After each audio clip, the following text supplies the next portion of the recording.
Hello everybody. Last લેક્ચરમાં આપણે આત્મપ્રેરણ અને આત્મપ્રેરકત્વ વિશે ચર્ચા કરી. એના પર આધારિત થિયરી અને દાખલાઓની ચર્ચા કરી. આપણે જોયું કે જો ધારો કે કોઈ એક ગૂંચળામાં જો વિદ્યુત પ્રવાહ પસાર કરવામાં આવે તો એ ગૂંચળાના અંદરના વિસ્તારમાં એક ચુંબકીય ક્ષેત્ર ઉત્પન્ન થાય અને એ ચુંબકીય ક્ષેત્ર સાથે એની ક્ષેત્ર રેખાઓ સંકળાય. એનો અર્થ એમ થયો કે એ ગૂંચળા સાથે એક ચુંબકીય ફ્લક્સ હોય. પરંતુ જ્યાં સુધી આ ચુંબકીય ફ્લક્સમાં ફેરફાર ન થાય ત્યાં સુધી આપણે એ ગૂંચળામાં કોઈ પણ પ્રકારનું EMF પ્રેરિત કરી શકાતું નથી. હવે જો આપણે વિદ્યુત પ્રવાહમાં ફેરફાર કરીએ તો એના ચુંબકીય ક્ષેત્રમાં ફેરફાર થાય, એટલે કે એની સાથે સંકળાયેલી જે ચુંબકીય ક્ષેત્ર રેખાઓ છે એની સંખ્યાઓમાં ફેરફાર થાય અને એના લીધે એના સાથે સંકળાયેલા ચુંબકીય ફ્લક્સમાં ફેરફાર થાય. અને ફેરેડેના નિયમ મુજબ જો ચુંબકીય ફ્લક્સમાં જો ફેરફાર થાય તો ત્યાં એક પ્રેરિત EMF મળે કે જેને આપણે આત્મપ્રેરિત EMF કીધું. અને આ ઘટનાને આપણે આત્મપ્રેરણની ઘટના કીધી. તો આ જે પરિસ્થિતિ હતી એ પરિસ્થિતિમાં આપણે માત્ર એક જ ગૂંચળાની ચર્ચા કરી છે. આજે આપણે બે ગૂંચળાનું ઉદાહરણ લઈ અહીં અન્યોન્ય પ્રેરકત્વ માટેનું સૂત્ર મેળવીશું. સવાલ જોઈ લઈએ કે અન્યોન્ય પ્રેરકત્વ માટેનું સૂત્ર એકબીજાની નજીક રાખેલા ગૂંચળા માટે મેળવો. તો સૌપ્રથમ આપણે આકૃતિ સમજી લઈએ અને આકૃતિ સમજ્યા બાદ આ જે અન્યોન્ય પ્રેરકત્વ છે એ અન્યોન્ય પ્રેરકત્વ માટેનું સૂત્ર મેળવીએ. અહીં આકૃતિમાં બે ગૂંચળાઓ આપેલ છે. એક C1 છે અને એક C2 ગૂંચળું છે, કોઇલ 1 કોઇલ 2. હવે આ જે ગૂંચળું છે એ ગૂંચળામાંથી અહીં વિદ્યુત પ્રવાહ પસાર કરવામાં આવે છે. એક બેટરી જોડેલ છે અને આ બેટરીની સાથે એક કળ જોડેલ છે. જ્યારે આ કળને આપણે બંધ કરીએ તો આ જે ગૂંચળું છે એ ગૂંચળામાંથી વિદ્યુત પ્રવાહ પસાર થશે. અહીં આ રીતે આપણે દર્શાવેલ છે. અહીં જો એ ગૂંચળામાંથી વિદ્યુત પ્રવાહ જો પસાર કરીએ તો આ ગૂંચળું પોતે એક ચુંબકની જેમ વર્તે છે. એનો મતલબ એમ થયો કે અહીંથી જ્યારે વિદ્યુત પ્રવાહ આ રીતે પસાર થશે ત્યારે આ ગૂંચળું પોતે એક ચુંબક તરીકે વર્તે છે. એનો મતલબ કે એના અંદરના વિસ્તારમાં અમુક ક્ષેત્ર રેખાઓ હશે. જે ક્ષેત્ર રેખાઓ આપણે આગળ જે રીતે જોયું તે રીતે અહીં આ કોઇલ 1 સાથે સંકળાશે. આ રીતે અહીં એમ પણ કહી શકાય કે જો આ ચુંબક તરીકે વર્તે તો આ એક છેડો એનો એન્ટી ક્લોકવાઇઝ અહીં વિદ્યુત પ્રવાહ બતાવેલ છે માટે N છેડો હોય તો આ જે છેડો છે તે S તરીકે વર્તતો હોય અને આ રીતે અહીંની જે ક્ષેત્ર રેખાઓ એ આની સાથે સંકળાશે. હવે અહીં જે આપણને બીજી કોઇલ આપેલી છે એ કોઇલમાં તમે જોઈ શકો છો કે અહીં આ જે કોઇલ છે એની સાથે ગેલ્વેનોમીટર જોડેલ છે. એટલે કે જ્યારે આ ગૂંચળામાં પ્રવાહ પ્રેરિત થશે ત્યારે આ ગેલ્વેનોમીટરમાં કોણાવર્તન બતાવશે અને જો એ કોણાવર્તન બતાવે તો આપણે એમ કહી શકાય કે અહીં વિદ્યુત પ્રવાહ વહે છે. તો અહીં આ જે ગૂંચળું છે એ ગૂંચળામાં આપણે કોઈ એક વોલ્ટેજ ઉપર એક વિદ્યુત પ્રવાહ જો અહીં આપી દઈએ તો આની સાથે એક ચુંબકીય ક્ષેત્ર તો સંકળાશે, પરંતુ આ ચુંબકીય ક્ષેત્રમાં આ ગૂંચળું છે એટલા માટે આ ગૂંચળા સાથે એક ફ્લક્સ બી સંકળાશે. પરંતુ અત્યારે આ પરિસ્થિતિમાં કોઈ પણ પ્રકારનો વિદ્યુત પ્રવાહ પ્રેરિત થશે નહીં અથવા તો પ્રેરિત EMF ઉત્પન્ન થશે નહીં.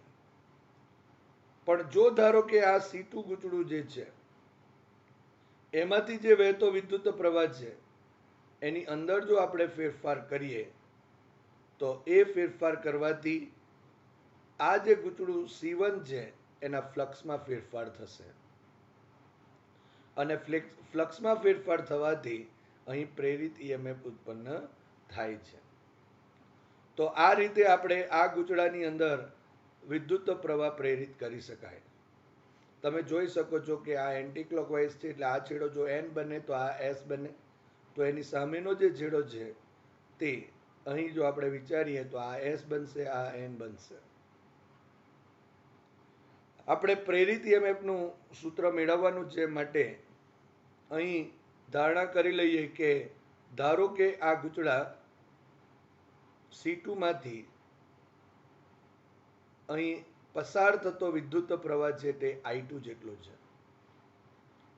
હવે આ જે આપણા પાસે ગૂંચળું 1 છે, C1 છે, એમાં ધારો કે આંટાની સંખ્યા જો N1 હોય તો આ ગૂંચળા C1 સાથે સંકળાયેલું જે ચુંબકીય ફ્લક્સ છે એ ચુંબકીય ફ્લક્સ N1∅1 જેટલું હોય.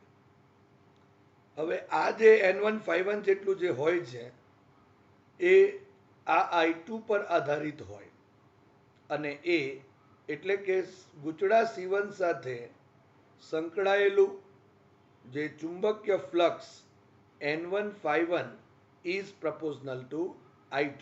એટલે જેટલો અહીં વિદ્યુત પ્રવાહ હશે એના પ્રમાણમાં આની સાથે ફ્લક્સ સંકળાશે.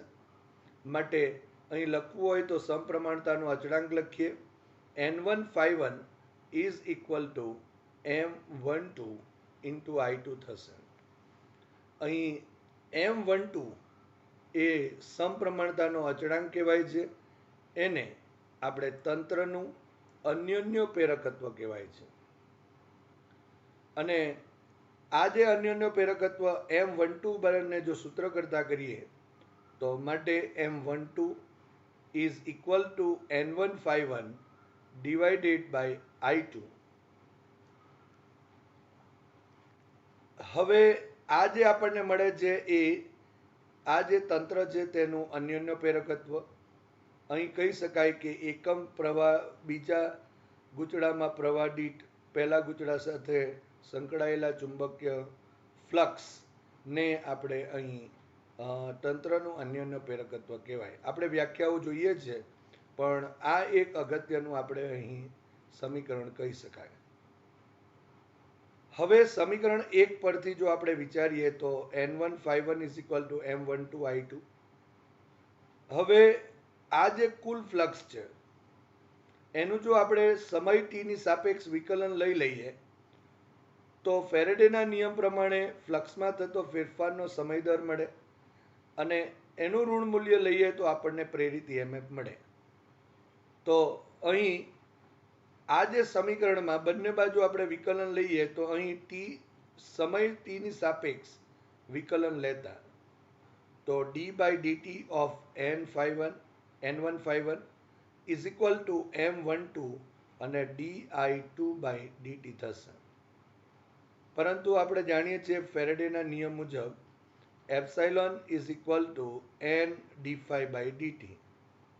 માટે N d∅dt is equal two આપણે માઇનસ એપ્સાઇલોન લખી શકાય. તો અહીં N1∅1 છે માટે આપણે અહીં લખીશું minus epsilon one is equal to M12 di2/dt. માટે આ ઋણ નિશાની છે એને જમણી બાજુ લઈ લઈએ. માટે epsilon one is equal to minus M12 di2 divided by dt. આ જે આપણને સમીકરણ મળે છે એ સમીકરણને એ તંત્ર જે ગૂંચળું 2 છે એટલે કે C1 જે ગૂંચળું છે એટલે C1 ગૂંચળામાં પ્રેરિત થતું EMF કહેવાશે. એટલે EMF 1 પ્રેરિત EMF epsilon one is equal to minus M12 di2/dt. તમે અહીં જોઈ શકો છો કે વિદ્યુત પ્રવાહ જે આપણા પાસે C2 જે ગૂંચળું છે એનામાંથી પસાર થતો જે વિદ્યુત પ્રવાહ છે એમાં જે ફેરફારનો દર થયો એના લીધે જે ફ્લક્સમાં ફેરફાર થયો એના લીધે અહીં ગૂંચળા 1ની અંદર C1ની અંદર અહીં પ્રેરિત EMF મળે છે, જે અહીં ε1 ઇઝ ઇક્વલ ટુ -12 di2/dt થશે, જ્યાં M12 એટલે અહીં તંત્રનું અન્યોન્ય પ્રેરકત્વ કહેવાય. હવે અહીં એમ કહી શકાય કે આ જે પ્રેરિત EMF છે એ આ વિદ્યુત પ્રવાહના ફેરફારના દર અને આ બે ગૂંચળાના અન્યોન્ય પ્રેરકત્વ પર આધારિત છે. હવે અન્યોન્ય પ્રેરકત્વની બે વ્યાખ્યા આપણે આપીએ અને તે કઈ કઈ બાબત ઉપર આધાર રાખે છે તેના વિશે જાણીએ. આપણે ગૂંચળા C1 ની અંદર જે સંકળાયેલું કુલ flux N1 is equal to M12 I2 સૂત્ર લીધું. હવે આ સૂત્ર પરથી આપણે અહીં M12 is equal two N1 લખી શકાશે. અહીં M12 એટલે તંત્રનું અન્યોન્ય પ્રેરકત્વ કહી શકાય, ઇઝ ઇક્વલ ટુ N1 હવે જો ધારો કે અહીં આ જે સમીકરણ છે એ સમીકરણમાં જો I2 ઇઝ ઇક્વલ ટુ જો 1 એકમ લઈ લઈએ તો M12 is equal two N1 કહી શકાય. માટે અન્યોન્ય પ્રેરકત્વની જે પહેલી વ્યાખ્યા છે એમાં I2 is equal two 1 ampere, so M12 is equal two N1 લખીને આપી શકીએ કે બે ગૂંચળાના બનેલા તંત્રમાં એક ગૂંચળામાં વહેતા એકમ વિદ્યુત પ્રવાહ દીઠ એટલે કે I2 બરાબર 1 લઈ લઈએ તો બીજા ગૂંચળા સાથે એટલે કે C1 ગૂંચળા સાથે સંકળાયેલા ચુંબકીય ફ્લક્સને એટલે કે આ ચુંબકીય ફ્લક્સને અહીં તંત્રનું એટલે કે બે ગૂંચળાના બનેલા તંત્રનું અન્યોન્ય પ્રેરકત્વ કહે છે. તો આ રીતે આપણે વ્યાખ્યા આપી શકીએ. આપણે આ વ્યાખ્યા ફરી એકવાર જોઈ લઈએ કે બે ગૂંચળાના બનેલા તંત્રમાંના એક ગૂંચળામાં વહેતા એકમ વિદ્યુત પ્રવાહ દીઠ બીજા ગૂંચળા સાથે સંકળાયેલા ચુંબકીય ફ્લક્સને તે બે ગૂંચળાના બનેલા તંત્રનું અન્યોન્ય પ્રેરકત્વ કહે છે. હવે અન્યોન્ય પ્રેરકત્વની બીજી વ્યાખ્યા આપવા માટે આપણે આ સૂત્રનો ઉપયોગ કરીશું. ε1 is equal to -M12 di2/dt.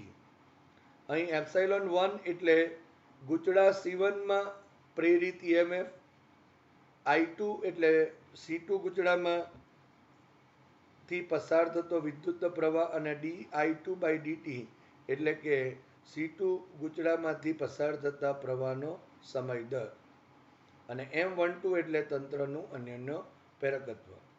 હવે તમે અહીં જોઈ શકો છો કે જો di2/dt is equal two 1 ampere પર સેકન્ડ લઈ લઈએ એટલે કે આ પદ જો આપણા પાસે અહીં 1 થઈ જાય તો તમે જોઈ શકો છો ε1 ઇઝ ઇક્વલ ટુ -M12 થશે.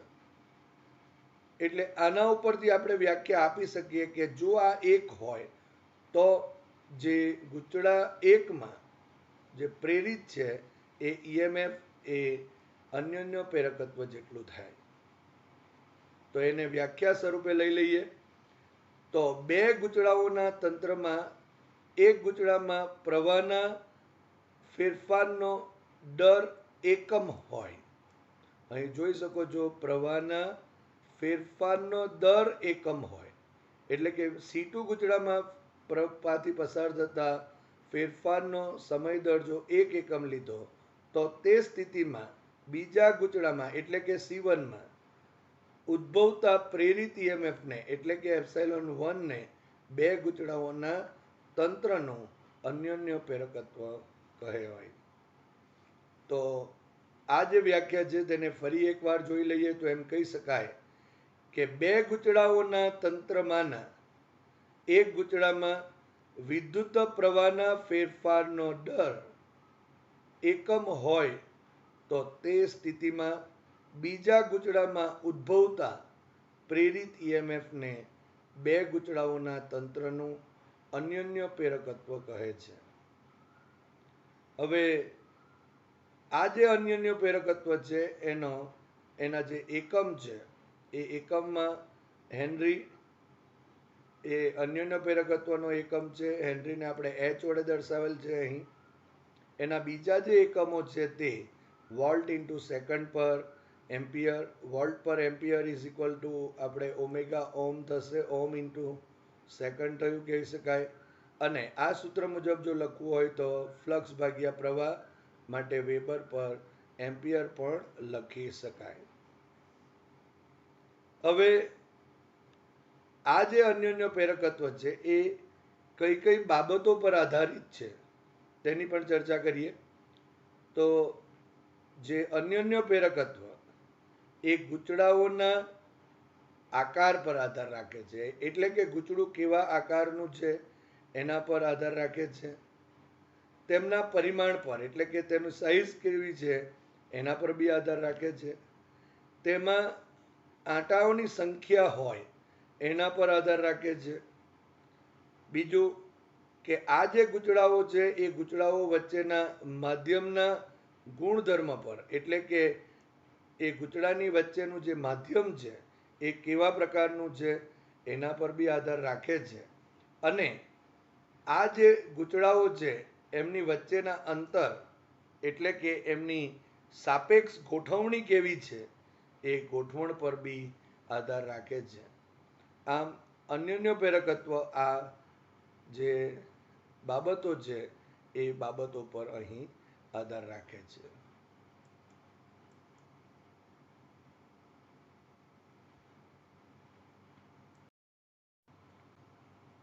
હવે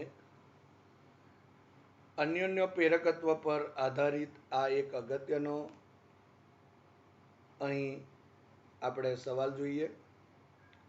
લાંબા સમઅક્ષીય સોલેનોઇડ માટે અન્યોન્ય પ્રેરકત્વ સમજાવી સૂત્ર મેળવો. સૌપ્રથમ આપણે અહીં આપેલ જે આકૃતિ છે એ સમજી લઈએ. અહીં બે સોલેનોઇડ આપેલા છે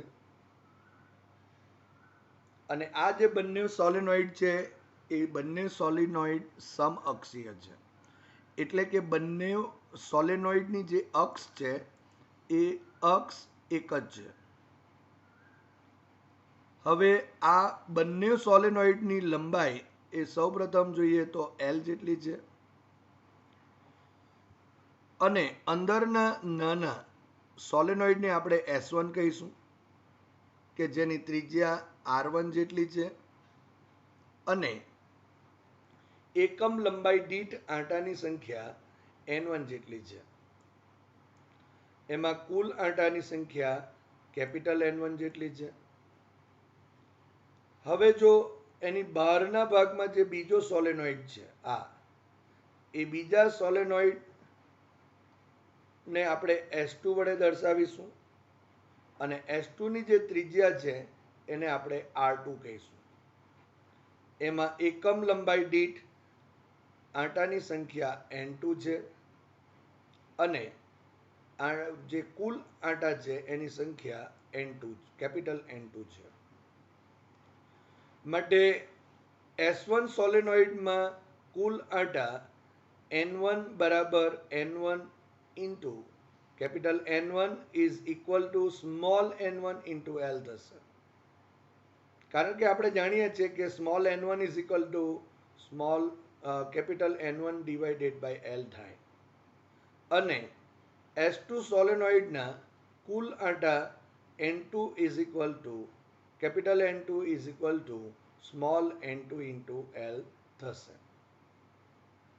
તો અહીં S1 અને S2 જે છે એમાં કુલ આંટાની સંખ્યા આપણને મળે છે. હવે અહીં સૌપ્રથમ આપણે આ જે બહારનો જે સોલેનોઇડ છે એમાંથી વિદ્યુત પ્રવાહ પસાર કરીએ અને આ જે વિદ્યુત પ્રવાહ પસાર કરવાથી એના અંદરના વિસ્તારમાં એક ચુંબકીય ક્ષેત્ર ઉત્પન્ન થશે. આ ચુંબકીય ક્ષેત્રમાં નાનો સોલેનોઇડ છે, S1 સોલેનોઇડ છે, તો એની સાથે એક ચુંબકીય ફ્લક્સ સંકળાશે અને એ જે ચુંબકીય ફ્લક્સ સંકળાશે એના ઉપરથી આપણે તંત્રનું અન્યોન્ય પ્રેરકત્વ મેળવીએ. તો અહીં જો S2 માં જો વિદ્યુત પ્રવાહ I2 જેટલો પસાર કરવામાં આવે, I2 જેટલો પસાર થાય છે, તો તેની અંદર સમાન ચુંબકીય ક્ષેત્ર B2 is equal to mu0 small n2 into I2 થશે. માટે અહીં S1 સોલેનોઇડ સાથે સંકળાયેલ ચુંબકીય ફ્લક્સ એ N1 અહીં આંટાની સંખ્યા N1 છે અને દરેક આંટા સાથે જો 1 જેટલો ફ્લક્સ સંકળાય તો કુલ આંટાની સંખ્યા N1 થશે. આપણે આગળ અન્યોન્ય પ્રેરકત્વની જે થિયરી જોઈ તેમાં આપણે કીધું કે આ જે ફ્લક્સ છે એ બીજા ગૂંચળામાંથી પસાર થતા જે પ્રવાહ હોય એના સમપ્રમાણમાં હોય છે. તો અહીં N1 ઇઝ પ્રપોઝનલ ટુ I2 લખાશે. માટે N1 ઇઝ ઇક્વલ ટુ અહીં M12 I2 થશે, જ્યાં આ M12 એ સમપ્રમાણતાનો અચળાંક છે અને અહીં એમ પણ કહી શકાય આ પાછળ જે 2 છે અને આગળ 1 છે એટલે એમ કહી શકાય કે અહીં S2 ની સાપેક્ષ S1 નું અન્યોન્ય પ્રેરકત્વ અથવા તો આપણે એને તંત્રનું અન્યોન્ય પ્રેરકત્વ પણ કહી શકાય. હવે આ જે ફ્લક્સ છે એ ફ્લક્સ જો આપણે કહેવું હોય તો N1 ઇઝ ઇક્વલ ટુ આપણે N1 B2 લખી શકાય. એટલે કે આંટાની સંખ્યા N1 છે પહેલા ગૂંચળાની અંદર, એના આડછેદનું ક્ષેત્રફળ આપણે અહીં A1 લખીએ. A1 ઇઝ ઇક્વલ ટુ આપણે πr1² લખી શકાશે કારણ કે આડછેદ અહીં વર્તુળાકાર છે અને B2 એટલે કે આ ચુંબકીય ક્ષેત્ર જે હોય તેમાં રહેલા ગૂંચળા સાથે સંકળાયેલું કુલ અહીં આપણને ચુંબકીય ફ્લક્સ મળે છે. હવે N1 બરાબર આપણે અહીં મેળવેલ છે સ્મોલ n1 ઇન્ટુ L. એ કિંમત આપણે અહીં ઉમેરી દઈએ. A1 is equal two πr1² અહીં ઉમેરી દઈએ અને B2 એટલે કે બીજા જે સોલેનોઇડમાં અંદરના વિસ્તારમાં ઉદ્ભવતું જે ચુંબકીય ક્ષેત્ર એનું મૂલ્ય અહીં ઉમેરી દઈએ mu0 small n2 into I2. માટે capital N1 is equal to mu0 આ small n1 small n2 into L into આ πr² થશે અને ઇન્ટુ I2 થશે. એટલે જો આપણે લખવું હોય તો આ જે I2 જે છે એ I2 ને જો આપણે અહીં N1 ની જો આપણે છેદમાં લખી દઈએ એટલે કે આ તરફ લઈ આવીએ તો capital N1 divided by I2 is equal to mu0 N1 N2 L into πr1² થશે. પરંતુ તમે જોઈ શકો છો કે આ સમીકરણ નંબર 1 પરથી N1 by I2 is equal to M12 લખી શકાશે. માટે અહીં આ capital N1 divided by I2 is equal to M12 is equal to mu0 N1 N2 L πr1² જેટલું થશે. તો આમ આપણે M12 જે મળે છે એને આપણે તંત્રનું અન્યોન્ય પ્રેરકત્વ કહી શકીએ અથવા તો એને સોલેનોઇડ S2 ની સાપેક્ષે સોલેનોઇડ S1 નું અન્યોન્ય પ્રેરકત્વ પણ કહી શકાય.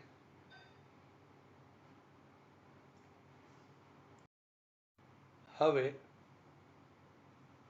સોલેનોઇડ S1 માંથી I1 વિદ્યુત પ્રવાહ પસાર થાય છે. પહેલા આપણે સોલેનોઇડ S2 માંથી વિદ્યુત પ્રવાહ પસાર કરીએ છીએ અને એના લીધે એના અંદરના વિસ્તારમાં એક ચુંબકીય ક્ષેત્ર ઉત્પન્ન થાય કે જેમાં સોલેનોઇડ S1 હતું અને એના લીધે એના ફ્લક્સમાં ફેરફાર થાય, એનું ફ્લક્સ સંકળાશે અને એના લીધે આપણને અહીં અન્યોન્ય પ્રેરકત્વનું સૂત્ર મળે છે. હવે આપણે ધારી લઈએ કે ધારો કે સોલેનોઇડ S1 માંથી I1 વિદ્યુત પ્રવાહ પસાર થાય છે, તો આ સોલેનોઇડ S1 માંથી ના અંદરના વિસ્તારમાં ઉદ્ભવતું ચુંબકીય ક્ષેત્ર આપણે B1 is equal to μ0 small n1 into I1 લખી શકાય. એટલે કે જેટલું સોલેનોઇડ S1 હશે એના જ અંદરના વિસ્તારમાં એટલું જ અહીં આપણે એમ કહી શકાય કે ચુંબકીય ક્ષેત્ર મળશે. હવે સોલેનોઇડ જે S2 છે એ સોલેનોઇડ S2 સાથે સંકળાયેલું ચુંબકીય ફ્લક્સ કેટલું? તો S2 સોલેનોઇડ સાથે સંકળાયેલ ચુંબકીય ફ્લક્સ ને જો આપણે કેપિટલ N2 Phi2 લખીએ તો is equal two N2 into A1 into B1, એટલે કે B1 નું જે ચુંબકીય ક્ષેત્ર છે તેટલું અને અહીં આડછેદનું જે ક્ષેત્રફળ છે તે A1 જેટલું લેવું પડશે. કારણ કે S1 માં ઉદ્ભવતું ચુંબકીય ક્ષેત્ર S2 નો મર્યાદિત વિસ્તાર સાથે સંકળાયેલ છે, એટલે કે A1 જેટલા વિસ્તારમાં જ ચુંબકીય ક્ષેત્ર છે. બાકીના વિસ્તારમાં S2 ના આડછેદની અંદર વાતો કરીએ તો ચુંબકીય ક્ષેત્ર નથી અને એટલા માટે આપણે A2 ના લઈ શકાય, અહીં A1 જ લઈ શકાય. માટે અહીં A2 ને બદલે આપણે A1 લીધેલ છે, કારણ કે જેટલા વિસ્તારમાં ચુંબકીય ક્ષેત્ર છે એટલા જ વિસ્તારમાં અહીં જે ફ્લક્સ છે તે સંકળાશે. માટે અહીં A2 ને બદલે આપણે A1 લીધેલ છે. આ એક અગત્યની બાબત થઈ. હવે આપણે આ બધી કિંમતોને ઉમેરી દઈએ. ધારો કે કેપિટલ N2 આંટાની કુલ સંખ્યા S2 સોલેનોઇડ માં આંટાની કુલ સંખ્યા, તો એને અહીં સ્મોલ n2 ઇન્ટુ L વડે લખી શકાય. અહીં A1 ઇઝ ઇક્વલ ટુ આગળ વાત કરી તે પ્રમાણે પાઈ R1 સ્ક્વેર થશે ઇન્ટુ અહીં B1 is equal two solenoid 1 S1 ના અંદરના વિસ્તારમાં ઉદ્ભવતું ચુંબકીય ક્ષેત્ર અને એ μ0 સ્મોલ n1 ઇન્ટુ I1 થશે. માટે N2 Phi2 is equal to μ0 into N1 N2 L, અહીં N1 N2 L આ μ0 થયું ઇન્ટુ પાઈ અહીં R1 થશે, પાઈ R1 સ્ક્વેર ઇન્ટુ અહીં I1 થશે. માટે અહીં N2 Phi2, હવે આપણે આ જે I1 જે છે એને ડાબી બાજુ આ ફ્લક્સના છેદમાં લખી દઈએ તો N2 Phi2 divided by I1 is equal to અહીં μ0 N1 N2 small n1 n2 into L into pi R1 square થયું. તો આપણે જે વ્યાખ્યા જોઈ એ વ્યાખ્યા મુજબ એકમ વિદ્યુત પ્રવાહ દીઠ કોઈ એક ગૂંચળામાંથી એકમ વિદ્યુત પ્રવાહ દીઠ બીજા ગૂંચળા સાથે સંકળાયેલા જે ચુંબકીય ફ્લક્સ છે એને આપણે તંત્રનું અન્યોન્ય પ્રેરકત્વ કહીએ છીએ. માટે અહીં M21 ઇઝ ઇક્વલ ટુ અહીં μ0 small n1 small n2 into L into pi R1 square થશે.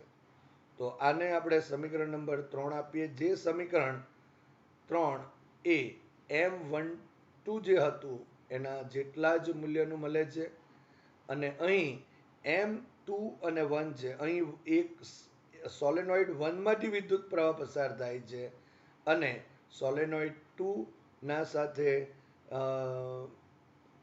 જે ચુંબકીય ફ્લક્સ સંકળાય અને એના લીધે આપણને અહીં તંત્રનું અન્યોન્ય પ્રેરકત્વ મળે છે. અહીં M12 ને S1 ની સાપેક્ષ એટલે કે સોલેનોઇડ 1 ની સાપેક્ષ સોલેનોઇડ 2 નું પણ અન્યોન્ય પ્રેરકત્વ કહી શકાય છે. હવે આપણે લાંબા સોલેનોઇડની વાત કરી, એનો મતલબ એવો થયો કે અહીં R1 અને R2 ની સરખામણીમાં એની જે લંબાઈ છે તે ઘણી જ મોટી છે, અને એટલા માટે જ આપણે એને અહીં લાંબા સોલેનોઇડ કહીએ છીએ. હવે જો આપણે સમીકરણ 2 અને સમીકરણ 3 ના મૂલ્યો સમાન મળે છે, તો એના ઉપરથી આપણે સમીકરણ 2 અને 3 પરથી કહી શકાય કે લાંબા સોલેનોઇડ માટે અહીં M12 is equal two M21 is equal to અહીં કેપિટલ M લખી શકાય, જેને આપણે અન્યોન્ય પ્રેરકત્વ કહી શકીએ. અને આ જે સંબંધ છે એને આપણે રેસિપ્રોસિટી થિયરમ્સ કહેવામાં આવે છે. અહીં આ થિયરમ્સ ખૂબ જ અગત્યનો થિયરમ્સ છે કે જેના દ્વારા આપણે તંત્રનું અન્યોન્ય પ્રેરકત્વ મેળવી શકાય. હવે જો સોલેનોઇડના માધ્યમ હવાના બદલે જો મ્યુઆર સાપેક્ષ પરમિએબિલિટી વાળું જો માધ્યમ હોય તો, એટલે કે જો આ ગૂંચળાઓની વચ્ચે જો મ્યુઆર ઇઝ ઇક્વલ ટુ સાપેક્ષ પરમિએબિલિટી વાળું માધ્યમ હોય હવાને બદલે, તો સાપેક્ષ permeability mu r is equal to mu by mu 0, જ્યાં મ્યુ એ માધ્યમની પરમિએબિલિટી અને મ્યુ 0 એ શૂન્યાવકાશની પરમિએબિલિટી છે. એનો ગુણોત્તર લઈએ તો આપણને સાપેક્ષ મળશે. માટે માધ્યમની permeability mu is equal two આપણે મ્યુઆર ઇન્ટુ મ્યુ 0 લખી શકાય. માટે જો હવાના બદલે જો મ્યુઆર સાપેક્ષ પરમિએબિલિટી વાળું જો માધ્યમ હોય તો અન્યોન્ય પ્રેરકત્વ capital M is equal to mu small n1 n2 into L into pi R1 square જેટલું થશે. માટે અહીં મ્યુની જગ્યાએ આપણે મ્યુઆર ઇન્ટુ મ્યુ 0 લખીએ તો n1 n2 into L into pi R1 square થશે. તો આ રીતે આપણે અહીં જો કોઈ માધ્યમ હોય તો એના માટે પણ અન્યોન્ય પ્રેરકત્વ મેળવી શકાય.